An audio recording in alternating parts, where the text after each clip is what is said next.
Queen Charlotte was a direct descendant of Margarita de Castro e Souza, a black branch of the Portuguese royal house. Several de Souzas traveled to the Netherlands when their cousin, the Princess Isabella, went there to marry the Grand Duke, Philip the Good of Burgundy, in 1429. Charlotte was a patron of the arts and an amateur botanist who helped expand Kew Gardens. She was distressed by her husband's bouts of physical and mental illness, which became permanent in later life and resulted in their eldest son George's appointment as Prince Regent in 1811. George III and Charlotte had 15 children in total, 13 of whom survived to adulthood. They included two future British monarchs, George IV and William IV. The suggestion that Queen Charlotte was black implies that her granddaughter, Queen Victoria, and her great-great-great-great-granddaughter, Queen Elizabeth II, had African forebears. You're invited to celebrate Black History Month with TNCRadio.live. We're shining a long overdue spotlight on the hidden figures of untaught history who deserve to be celebrated for their contributions to civil rights, politics, the arts, and beyond. Yes, Virginia, there really was a Bridgerton. The Netflix series about a biracial queen has a royal underlying backstory. Sophia Charlotte, born May 19, 1744, and lived to be 74, was the queen consort of the British King George III from their marriage on September 8 in 1760.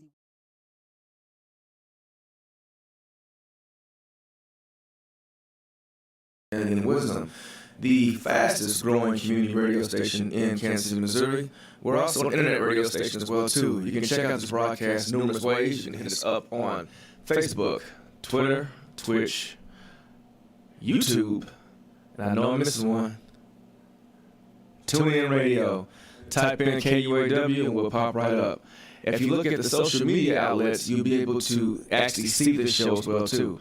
Also, on all those platforms, you are able to comment, with the exception of TuneIn Radio, and give your comments, questions, or concerns during this live broadcast. Also, if you have any questions, comments, or concerns, please hit us up at 816-599-6893.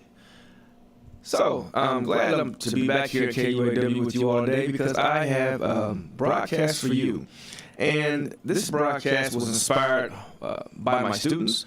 We have several conversations in regards to relationships between their educators themselves, connections that they may have. But one particular topic that popped up was in the classroom.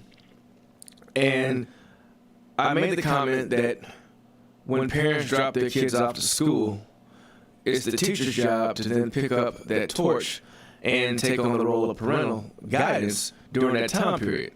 And a few of my students were kind of confused with that because they don't, I mean, in my classroom, they feel the actual relationship there. However, they don't feel that same relationship with every other teacher. And then I, in turn, made the comment that, well, to be honest, not every teacher loves you like you think that they do. And they really just some kids got what I was saying, but then I had a few that still didn't get it. So we continued to think about it more, and I said, well, look, just because someone's teaching you in the classroom doesn't mean that they care about you, because there are individuals who become teachers for the wrong reasons, i.e. the paid holidays, the summers off, the 2 weeks for Christmas time, the weekends off, just in general. And also you have some people who become teachers for other reasons too. It's like, for example, you have some individuals become police officers because they want to exert some kind of authority. You have some people that are like that to be with teachers as well too. So right there, the eyes started opening, and the kids started reflecting on educators that they had in the past. I'm sorry, I shouldn't say educators. People who were posing as educators in the past who they encountered. So another topic came up too in regards to people's ideologies and the way they think. So we talked about some of the lessons and some of the curriculum that we read in school, and the topic of racism came up. And one of my students asked, can teachers be racist? I said, of course. In fact, education is probably one of the hubs for racism. And we talked about institutionalized racism as well, too. So I then went on to lead the conversation to say that when it comes to teachers, you have people who like to exert racist thinking into their lessons. So they're actually teaching you some concepts that are racist that you buy into, and you're already making yourself a willing pawn to a racist agenda. And that's what institutionalized racism is. So I kind of sat and thought about that. I talked to a couple of my colleagues, both those who I work with and those who I worked with in the past. And, this whole thing with racist teachers in the classroom is a huge issue that we just don't touch. Because I've actually seen a lot of things occur, and I'm not one of those ones to stay quiet. I was in a classroom one time, and I had a student come to me and say that a teacher made a racist comment to him. And that particular racist comment was very heartbreaking. The student, let me ask, I can repeat the comment, but not say any names, right? Of course, okay. So the student came to me and said, I'm going to say my name, Mr. Gethers. I was in class, and incident occurred. And I said, what was it? Other students chimed in, too. They said that the young man he's dark-skinned. And he said he was in class, and kids were teasing him about his complexion. So then the teacher chimed in and said, she turns off the lights and calls him by name and says, I can't find him, I can't find him, I can't find him. And then, of course, all the kids laughed. But then, some of the students said, we laughed at the moment, it was funny, but then we sat and thought about it, it was like, whoa, this isn't right. And then, of course, the young man started crying, and he was very upset about that. So immediately, I took him to an administrator, had him tell his side of the story, and then, of course, it went with that teacher. Now, surprisingly, that teacher is still employed, and I don't understand the logic to that.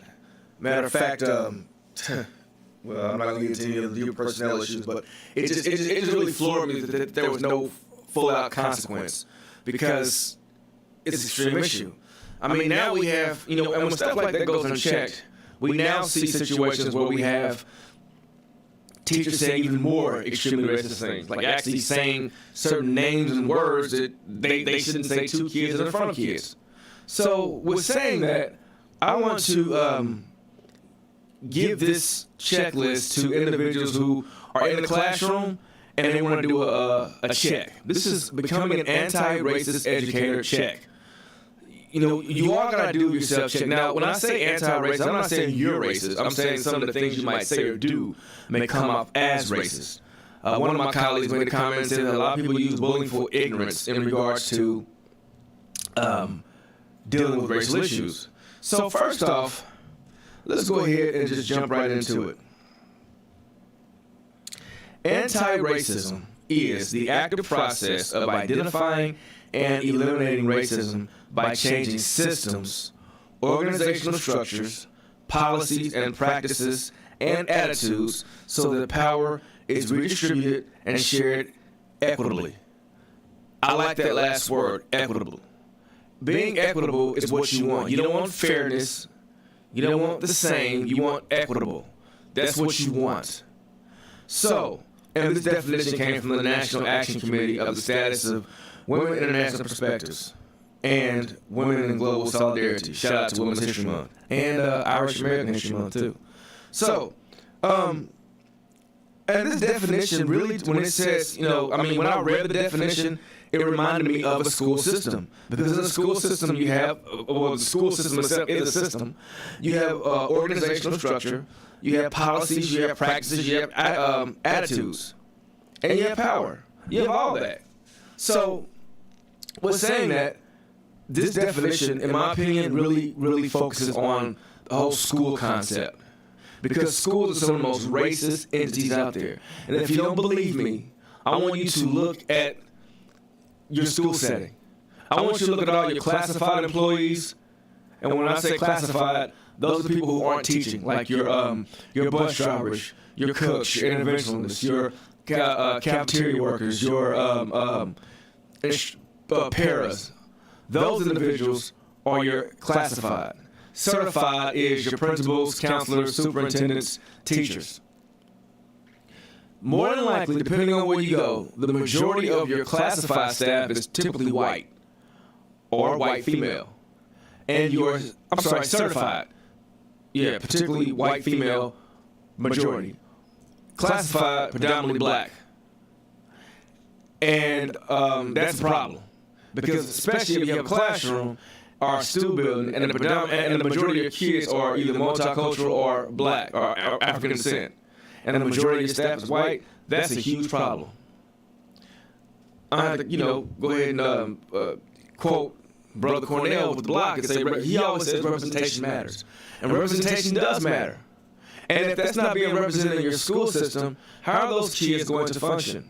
They need to be able to see themselves in their curriculum. So I was saying that becoming an anti-racist is always a work in progress. No one's saying that you're going to be an anti-racist at the snap of a finger. There's no infinity gauntlet out there that will allow you to snap and make yourself an anti-racist. It's a work in progress. And with that being a work in progress, it seldom yields perfection and differs depending on who you are. Now, who you are determines how fast the process goes. And I think the thing that you need to throw in there is you must be, what's the word I'm looking for? A listener and open for that feedback and constructive criticism. And if you're not open to that, you're not going to be able to receive anything professionally as far as growth. Now, people think that when you become an anti-racist, it means taking responsibility for your power and privilege, acknowledging the feelings that you have as far as to increase your multiculturalism or to cultivate a desire of understanding and growth. That's exactly what it is. Now, true love is sacrificing your privilege. Because see, I hear a lot of teachers say, I love my students. Well, do you love your students enough to sacrifice your privilege for them? And if you want an example of what it looks like to sacrifice your privilege, in the Bible, Jesus Christ died on the cross for all of our sins. Now, I'm not preaching to you, but I'm giving you an example of what sacrificing your privilege is. Jesus Christ could have walked up off that cross. He could have had angels come and wipe out all the individuals. But what did he do? He hung his, he gave his life for us. That's sacrificing your privilege for the underserved. So, teachers, I'm not saying you got to kill, allow yourself to die for your students. I'm not saying that. I just gave you a perfect example of what it is. What I'm saying is, whatever privilege that you feel that you have, based on being white, based on being white male, based on being white female, based on whatever you feel that you are you willing to sacrifice that for the betterment of your students? Or for the betterment of your staff who do not share your privilege? So, that's the question. First thing, are you willing to sacrifice your privilege? And if you are, then we can go ahead and continue further on this conversation. Now, we also need to recognize that there are important class differences between people of color. Now, I say that because there's an article that I was reading, and yes, people of color, you can discriminate against people of color as well too. Some of the worst discrimination that I ever endured in the classroom and in the school building came from people who claimed that they look like me and where they came from. Mr. Walker's old school, so I'm going to go ahead and throw out an old school comment. All skin folk ain't kinfolk. And I learned that the hard way working in the school system. I was in a situation where a black administrator told me, I'm going to groom you for administration. And then she immediately turned her back on me and favored me for someone who's underqualified of a fair complexion. And that just floored me and pretty much sabotaged my whole career for years. And and a good friend of mine gave me an article and said, I want you to read this article, and I read it, and it said, black teachers leave because of black administrators. Now, am I saying that all administrators that are black are racist towards their own, or discriminatory towards their own? No, but I'm saying you see that a lot because sometimes when we get promoted and we get a seat at the table, we tend to forget where we came from. And no, I'm not saying give me the homeboy hookup. No, I'm just saying don't forget where you came from, because last time I checked, you can be reminded who you are real quick by those who you sit at the table with and you think are dining with you. See, sometimes when we get a promotion, we think that we are dining with the quote-unquote majority race, but really, you're just the entertainment. That's all you are. And then when you do that, all you're doing is you're pushing an agenda further to keep those who look like you held back. Now, all racial groups are struggling in some way under white supremacy. I don't care who you are, what your political agenda is, what your religious background is, there is white supremacy in this country. It is what it is. And no, that's not rocking no boat. Well, I take that back. It is rocking a boat. And hopefully, all those naysayers fall off. Because white supremacy is a real thing. We must realize that people of color are not always united in solidarity. We're not. And I've noticed that people of color are not united in solidarity as much as they should be in the educational system. For some strange reason, we feel like we gotta fight each other. We feel like we gotta talk bad about each other, hold each other back. You know, I mean, it's bad enough that white supremacy is holding us back, but we shouldn't be holding each other back. And I hope that administrator that held me back all those years is actually watching this show. And while we're fighting against each other, we're not challenging the internalized white supremacy and the racist agenda. We're not. We're instead feeding it and making it cultivate.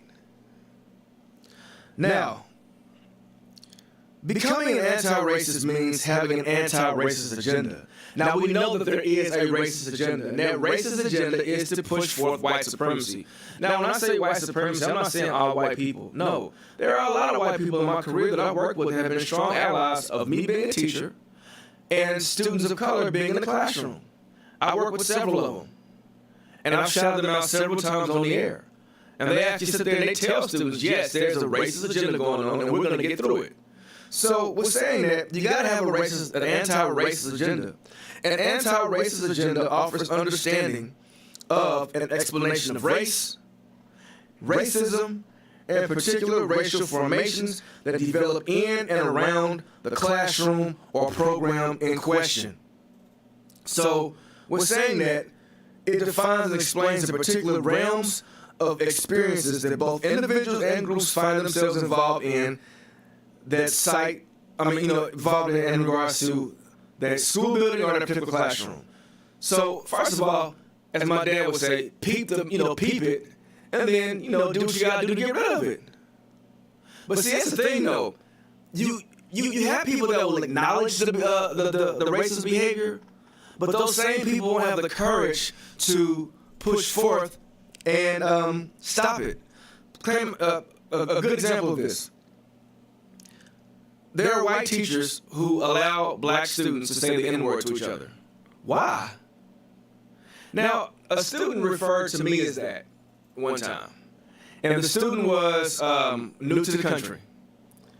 And I wrote the kid up and gave the young man to the vice principal. She came to me and said, well, I don't know what to do with the situation.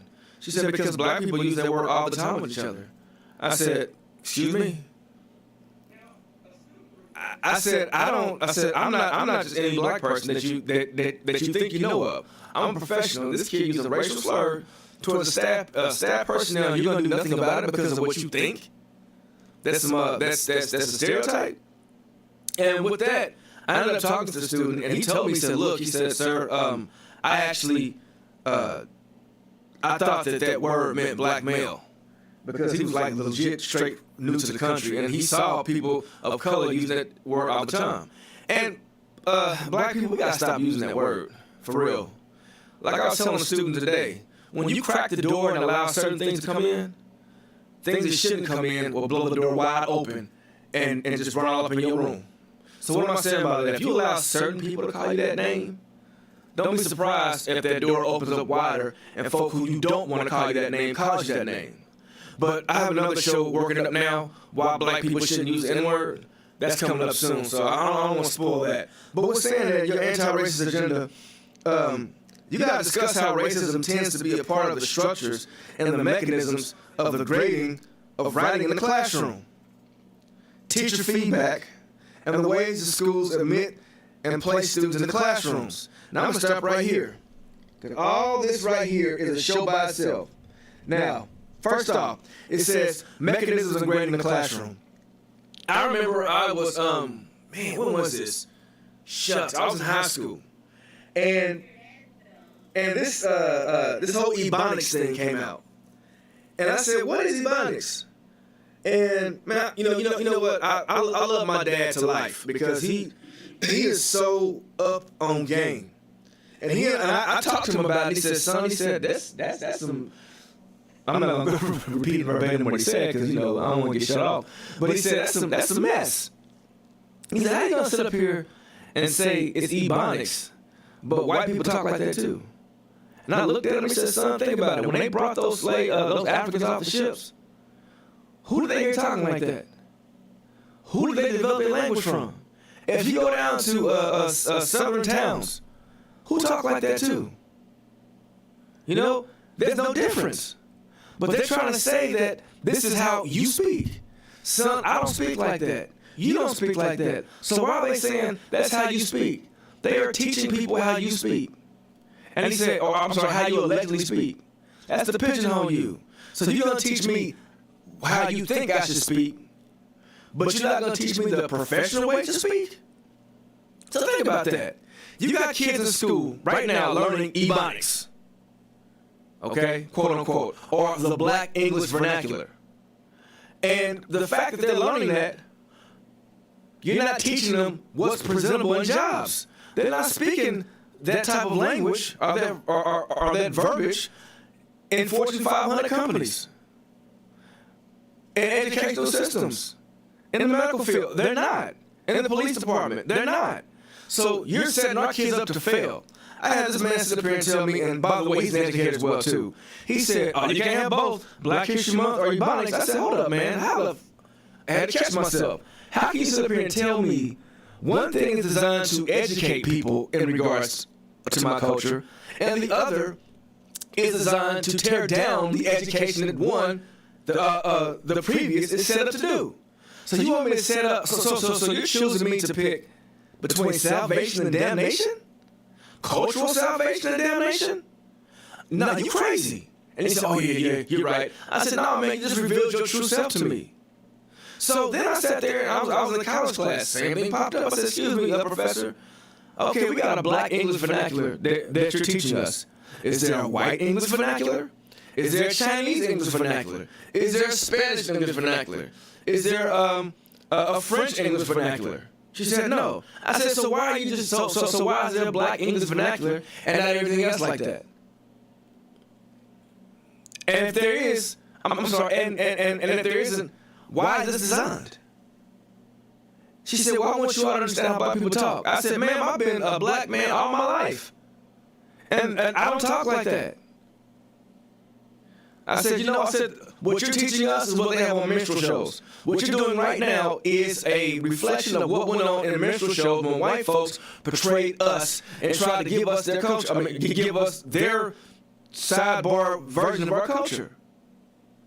That's what you're doing in the classroom with these kids. You're telling kids who you think they are and making them accept that. So, and I told my students that too. Also, we already got the writing piece. So they're grading you on how they think you should talk. Not how you're supposed to talk, or not how you actually talk, or not how you should talk to be productive and successful. They want you to talk in regards to be a stereotype, to be a slave, to be the opposite of. And if you don't believe me, I work in the school system where they said we don't teach grammar. I said, whoa, hold on, you don't teach grammar? They said, no, we don't teach that. Why not?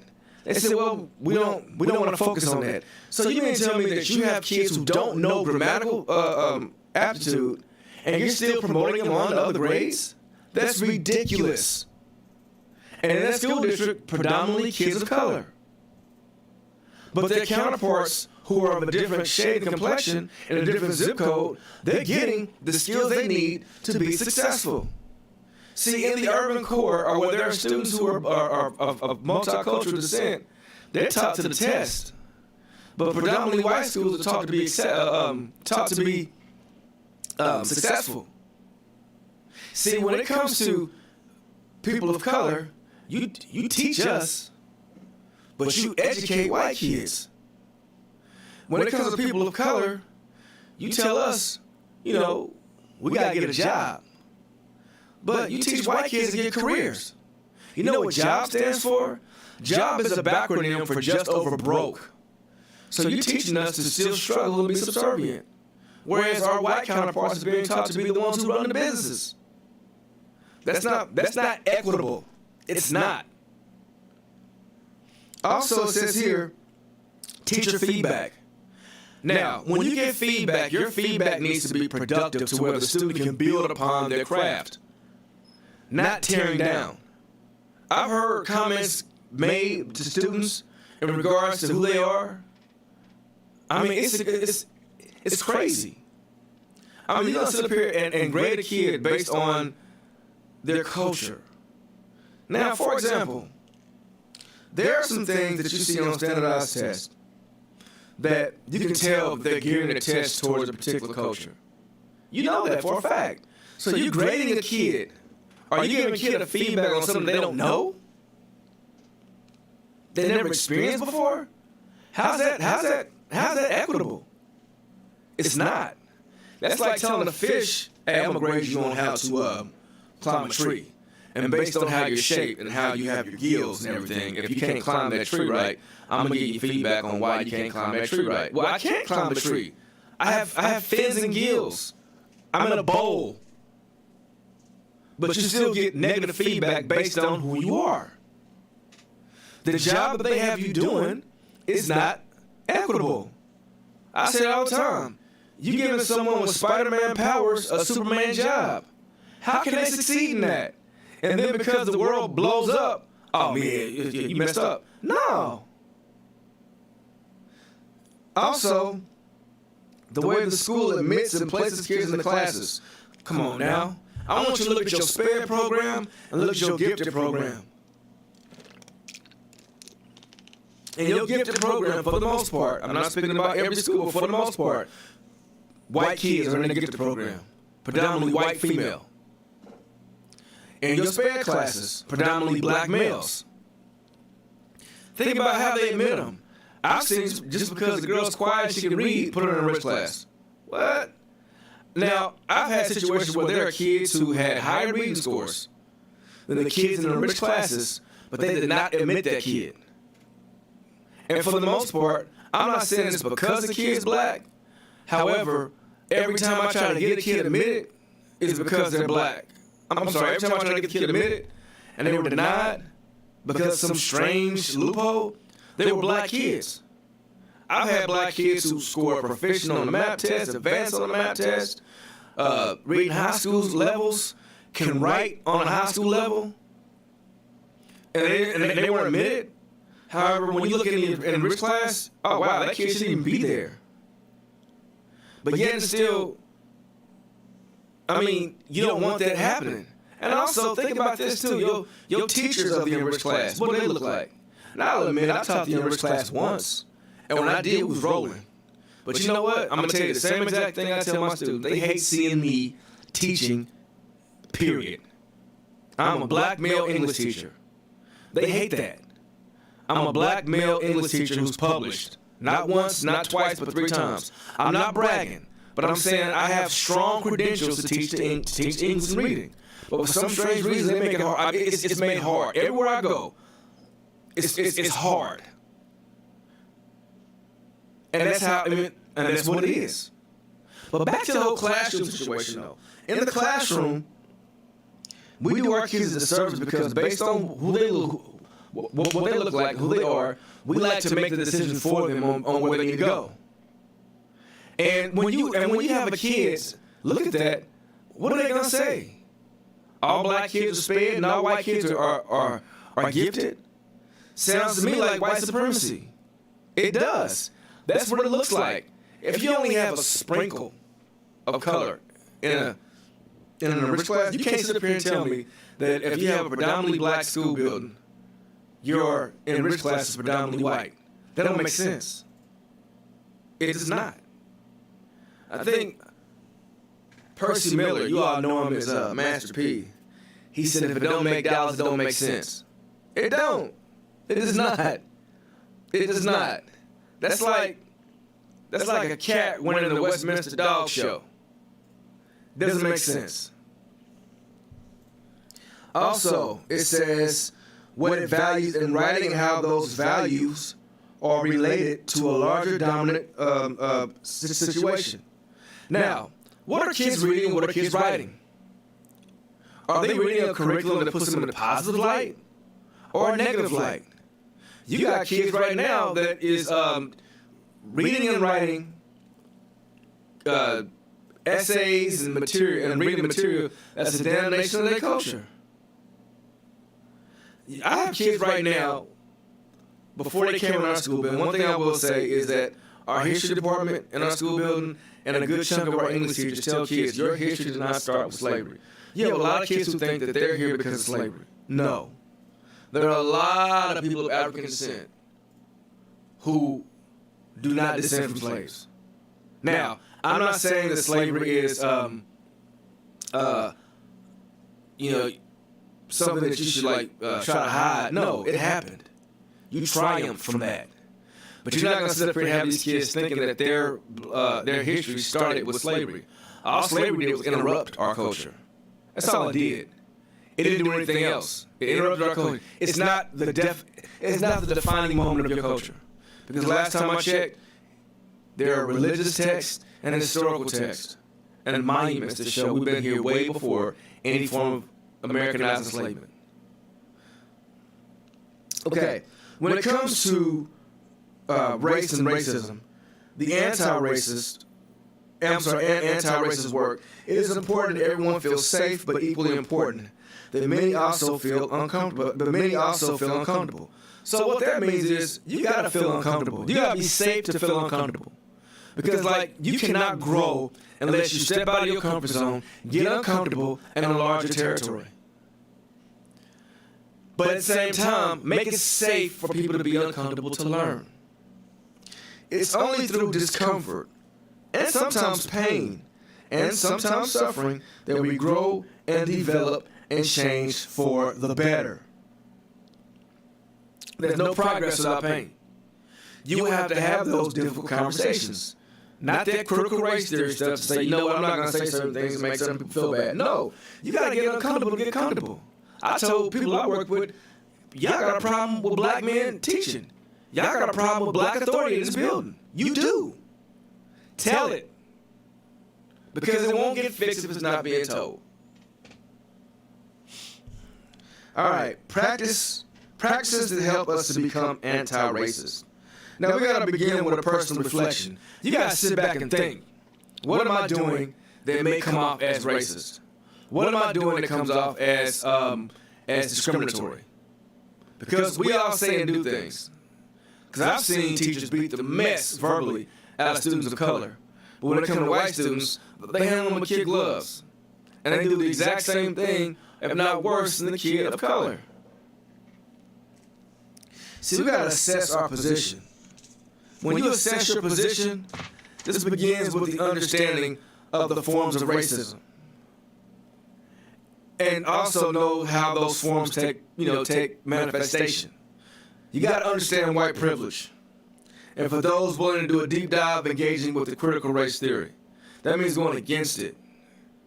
Sacrifice your privilege. Talk about what happened. You got to have that conversation. Because racism comes in different shape, forms, and colors. And you know what? Sometimes racism can be what you're looking at on the other side of the mirror. But you're afraid to change it because of your privilege. Also, you got to understand the impact of white supremacy in your job. The culture of higher education is not exempt from racism. Like I said earlier, institutionalized racism. How many black superintendents do you see? How many black female superintendents do you see? Shout out to Raytown Quality Schools. They have a black female superintendent. Hey, I'm excited about that one.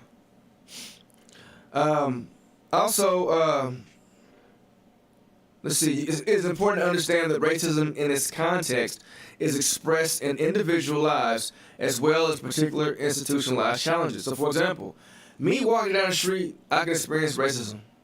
Me being in school or in an educational system, I can experience institutionalized racism. It's not just on me. It's in a system. And that system is designed to hold people of color back. You can't tell me it's not. I want someone to... I would like someone to call 816-599-6893 and explain to me and tell me that there's no such thing as institutionalized racism in the school system. And I'm going to ask you, think about your child's school. What color most of the classified staff? What colors the principals, the vice principals, superintendents, and school board members? Now, don't say, oh, it's if if the majority is not multicultural, I don't want to hear it. Especially if you're in a school building with predominant color. So there is institutionalized racism. Show me a school district where you have a black superintendent, a black board president, black principals, and predominantly black teachers. Now, I'm not saying they don't exist. I just want someone to say, hey, look, show me that and compare it to the number of institutions that are the opposite. It is what it is. That's how we are. That's how we cut. As my Uncle Timmy would say, that's how we cut. That's how it's cut. Learn about race. Learn about how racism shapes lives. Even if you already understand that your life experiences cannot be assumed as universal, learning about how racism shapes all our lives allows for more informed anti-racist work. That's that whole being an ally thing. Like, I may not know what it's like to be a woman, all right? But I do understand that women go through a lot of stuff. I may not know what a woman goes through, but I do know that I need to listen and assist. That's how you need to be when you are, if you have an anti-racist agenda. You don't know what it's like to be black, white teachers. You don't know what it's like to be discriminated against for being a black man, white teachers. You don't. But you have students that do. Understand that, embrace that, and assist those students. Also, I got another one too. And I got a problem with this one. Mr. Walker, we got people who are white who say Black Lives Matter and all that, and they teach black students, but they hate their black parents. You can't love black lives and love teaching black students, but you hate their black parents. That don't make sense. Where do you think those black students came from? Black parents. And in order for those black students to have productive black lives that matter, you got to work with those black parents. You have to. You have to. So what I'm saying is, if you have a black student that's having an issue, it's okay. Pick up the phone and call that black parent. Don't be afraid. Don't. And that's deep right there. You got to really reflect on that. Really reflect on that. Acknowledge racial trauma. Ooh. Racial trauma. Some stuff happened to me, and I had a couple of colleagues that were white. They were like, look, we with you, man. That's wrong. We got you. The sad part about it is, this is a long time ago. They stood more behind me than the individual that I thought was kinfolk who was kinfolk. I let that marinate. All white people ain't bad, and all black people don't have your best interests at heart. That's a reality we gotta accept. So, communities of color have seen multiple police killings of African American boys and men and girls and women, either directly or vicariously through media accounts. They have been impacted directly or vicariously through media accounts by the criminalization of immigration and increases in deportation and detention. So, we're saying that we see ourselves destroyed on television daily. But yet and still they're trying to make an excuse for why we're being exterminated. That's traumatic. I'm sitting up here watching people who look like me, my son, my mom, my dad, my aunts, my uncles, my students, murdered daily. And you don't, but you have an issue with me having an issue with that. That's the problem. I had a teacher tell a kid, police brutality don't exist. This kid said, are you serious? You walking about that classroom? See, racist, white supremacy.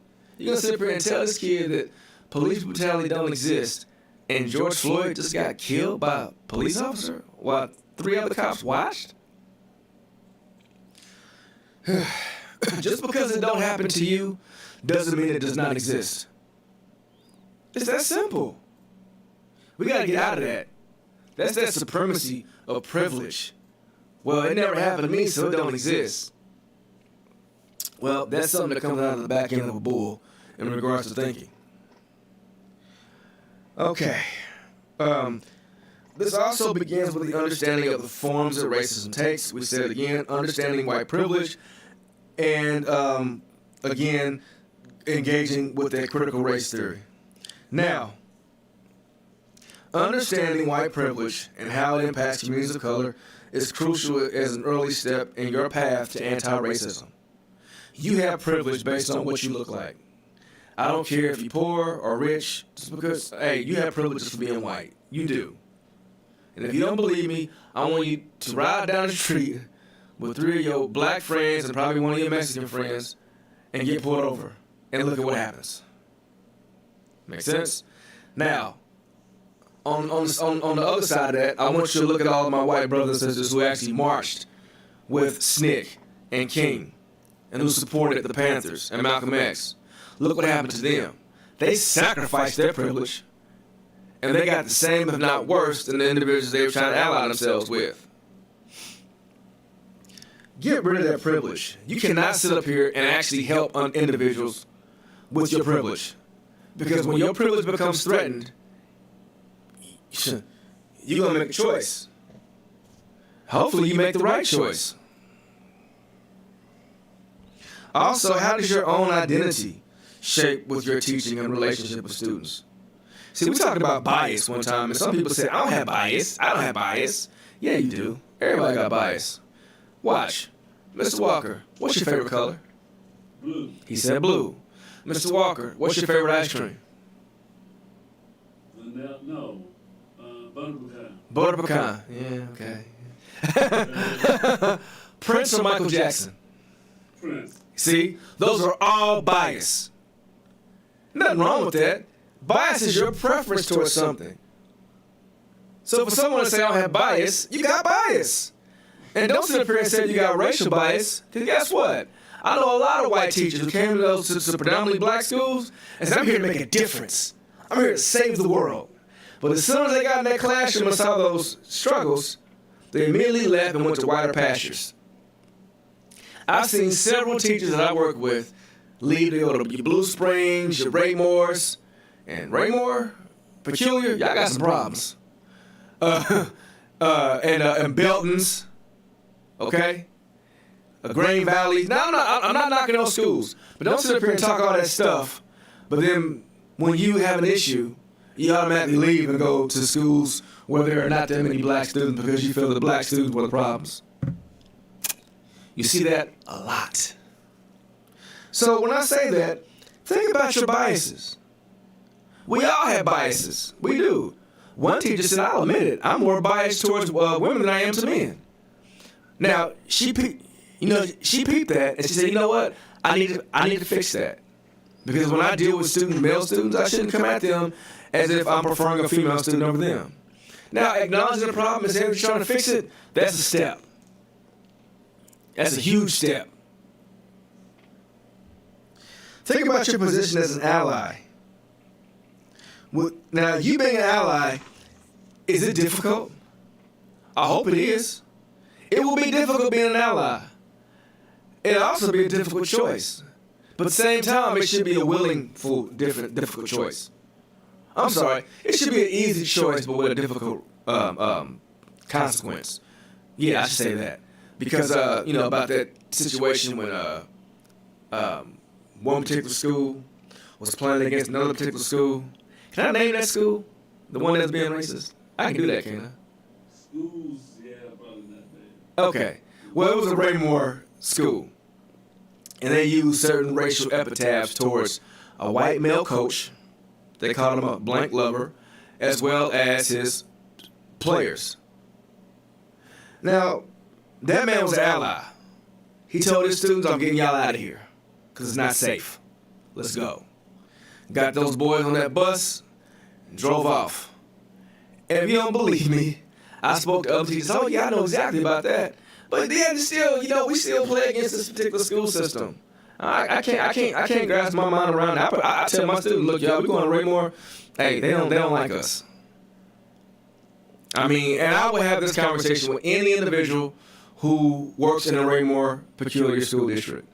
Because I have a lot of occurrences that took place in regards to how their students their parents and their staffs were racially inappropriate to our students. And when I say our students, I mean students of color. Students who are allies of students of color. I mean, it's to the point where I don't like going out there. It's ridiculous. You know what I mean? You sitting up here, you being called that name? That's why I said Raymore got some stuff to work on. And, you know, I had a partner of mine, his cousin, put an Obama sign in the yard. His neighbor had the audacity to walk in his yard and take his Obama sign out of his yard. Come on now. Now, of course, you're going to say that happens everywhere. Yeah, it does. We're talking about Raymore. You know, see, we got to stop with all this, I'm going to move far out. Because, we need to stop, you know, saying that whiter schools are better for our black students. Whiter communities are better for our black families. I'm not saying that you can't find success there, but we got to stop equating success with whiteness and failure with blackness. We got to stop that. Because that's an issue. Now, if we build up our black communities and our black schools, then yes, that's success. We need to stop leaving the ship. Stop leaving that sinking ship. Sometimes if you plug up those holes and get rid of certain cargo, that ship is still afloat. It's still sail. Think about that. I haven't even gotten through I haven't even put a dent in my notes yet. Let's see. Now, also, this goes to black teachers and black students too. Sometimes if you're the only one, ooh, man, that's pressure. This white teacher came to me and she was saying, yeah, you know, I had this black student in my classroom and he was acting out. And I told him, you got to understand the rules of the white man in the school building in order to be successful. And if you don't believe me, y'all, please, please, please. This is legit. This woman said this. I can tell you the school district she works in, Belton, and tell you exactly what she said verbatim. And when she said, I said, why would you tell that student? And she said, no, he got to get together and know how we do things. Whoa, you serious? You have teachers that think that when you're the only whatever of who you are. Talk to people who are the only male, only female, only black, only Hispanic, only Asian, only LGBTQ+, only rich person, only poor person, only married person, only divorced person, only person with kids. You're coming into a situation where you're the abnormal. And they don't know how to deal with the abnormal. Therefore, their policies will be discriminatory towards you. They will be. I remember walking up into a school system, and I'm glad Mr. Walker's sitting down because Mr. Walker lived through the civil rights movement. Yeah, I mean, I'm not talking about how old he is. That's eldership right there. And me being a teacher, I like to teach what my elders went through. The majority of how I teach is based upon my elders. So when I went into a school building, I said, hey, what do we do for Black history? They said, oh, we don't do that here. I said, we don't do that here. They said, yeah, we don't do that here. I said, okay, well, that's fine. But I celebrated. And what did I do? I did a Black history piece for the whole month of Black History Month. And I had a lot of students, white, black, and all other shades, loving it. So I was the only one that rocked it. I didn't care. I got all kind of side eyes and side looks. So my thing was, you don't celebrate Black History Month, but it's okay for a teacher to have a Confederate flag in his classroom. And I'm going to tell you the year this was. It wasn't 1960s. It was 2016. Very recent, 2016. And I'm like, man, yeah, I'm like, why you got this Confederate flag in your classroom? Oh, man, you know, I teach Civil War. Not all year. Now, I can see you putting it up for a prop. But you got that thing hanging up all year round? Man, y'all lost. It's over. You lost in 1865. So that flag should have no prevalence or no prominence waving anywhere. Especially in the classroom. But it was okay for him to have it in the classroom, but it was an issue for me to teach Black history. See? That's a racist agenda that needs to stop. So all my people who want to have an anti-racist agenda, you need to stand up and rise up. Tear down everything that's racist. Also, in closing, we need to assess our expectation of the ideal student. Remember when I said Now, when you look at classrooms that are enriched, you have predominantly white female students. What does the ideal student look like to you? Now, me, the ideal student is an individual who cares more about their education than I do and will do anything they can to progress their education and learns outside of the four walls of the classroom and uses that information to establish the truth based on fact. But you have people who think that they put a complexion to it. And that's an issue. Racism is embedded when we make assumptions about what students should look like, what they should know before your class begins, and what compartment they should enact in their meeting with you, and notions about their capacities of self-discipline, all based on your stereotypical vantage point. Now, in closing, we all have the ability to learn. As long as you have breath in your body, you have the ability to learn. And if you have the ability to learn, you have the ability to teach also. There is no rule book or no mandation that all teachers need to look a certain way and all students need to be taught based on how they look, where they're from, who or what they believe in, and who they choose to love. There are agendas out there that are designed to teach people to accept discrimination and racism from an oppressive standpoint. Teachers, you have a position in a child's life that can shape the way that they think to empower them. But at the same time, you have the power also to take away their trajectory. You need to be that fuel to propel any student based on who they are or where they come from, out of this atmosphere and beyond to claim and conquer new worlds. Are you willing to be that fuel? Are you willing to allow students to propel farther than you have reached, no matter who they are and no matter what they look like? If the answer is yes to that question, please continue to establish an anti-racist agenda in your classroom. And if the answer is no, teachers like me and the ones who roll with an anti-racist agenda are coming for you. I'm Tyrone Gethers Jr. This is the source of the Inkwell. And let education overflow like ink and stain permanently. I'll see you next week. God bless. We're shining a long overdue spotlight